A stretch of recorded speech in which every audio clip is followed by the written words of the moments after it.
নমস্কার, আমার নতুন আরেকটি ব্লগে সবাইকে জানাই স্বাগত। দিনটি ছিল আমার হাজব্যান্ডের জন্মদিন। তো ওর জন্মদিন পালন করতে সেলিব্রেট করতে একদমই পছন্দ করে না। তবুও আমি এবং আমার শাশুড়ি মা একটু জোর করেই আর কি টুকটাক ওর জন্য আয়োজন করেছিলাম। খুব ছোট্ট করে ঘরোয়াভাবে করেছিলাম। প্রথমেই সকালটা শুরু হলো আমাদের পেস্ট্রি কেক দিয়ে। পেস্ট্রি কেক খেয়ে সকালটা শুরু করলাম। তারপরেই আমি স্নান টান করে রেডি হয়ে ওর জন্য করেছিলাম ভেটকি মাছের রেজালা। ও একটু মাছের রেজালা খেতে ভালোবাসে, কিন্তু আমার ভিডিও করা হয়নি, শুধুমাত্র তোমাদেরকে রান্না করার পরের ছবিটাই দেখাতে পারছি এই জন্য। আর তারপরে আমার শাশুড়ি মা রান্না করেছিল চিলি চিকেন আর ফ্রায়েড রাইস। তো চিলি চিকেনটা অসম্ভব সুন্দর করেছিল, আর ফ্রায়েড রাইসটাও একটু অন্যরকমভাবে করেছিলেন উনি, খুব সুন্দর খেতে হয়েছিল। চিলি চিকেন যখন ওই পকোড়া টাইপের ভাজা হয় না, ওই পকোড়া ভাজা হলেই আমার খুব খেতে ইচ্ছা করে। তো আমি দেখো বাটিতে দুটো নিয়ে নিয়েছি ওনার থেকে, এবং তারপরে দেখো চিলি চিকেনটা আমাদের রান্না হচ্ছে। আমিও একটু সস টস অ্যাড করে দিয়ে ওনাকে হেল্প করে দিচ্ছিলাম একটু রান্না করতে। এবং তারপরে উনি যেভাবে ফ্রায়েড রাইসটা করলেন সেটা আমি কোনো দিন আগে, সত্যি কথা বলতে আমার বাপের বাড়িতে ওইভাবে কোনো দিন হয় না, তো আমি ওইভাবে কোনো দিন খাইনি। খুব সুন্দর উনি করেছেন।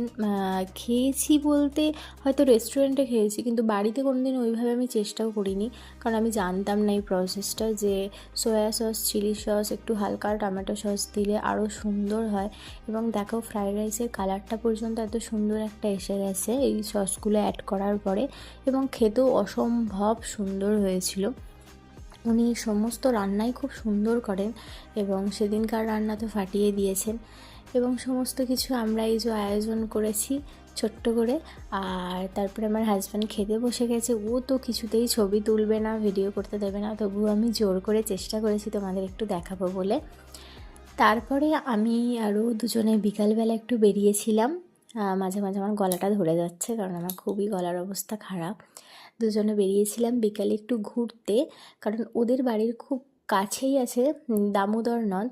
তো সেখানে ওই ছোট ছোট নৌকা করে কিভাবে মানুষ পারাপার হয় সেটা দেখাবো বলেই আমি সেদিন বেরিয়েছিলাম ওর সাথে।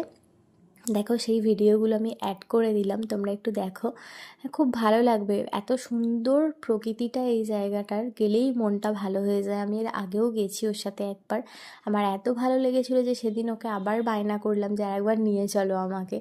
আর খুব খুব খুব সুন্দর, পরিবেশটা দেখলেই মনটা ভালো হয়ে যায়। এখন তো জল কমে গেছে, আমি এর আগে যখন গিয়েছিলাম তখন খুব বৃষ্টি হচ্ছিল, সেই জন্য একদম জল প্রচুর ছিল। সেই ভিডিওটাও আমি ছোট করে পরে তোমাদেরকে শেয়ার করে দেবো, দেখলে বুঝতে পারবে কি সুন্দর লাগছিল দেখতে। তারপরে বাড়িতে এসে আমার শ্বশুরমশাইয়ের কাণ্ড দেখে তো অবাক।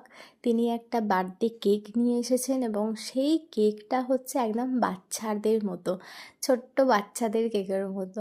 তো আমার হাজব্যান্ড তো কিছুতেই কাটবে না, খুব লজ্জা পাচ্ছে।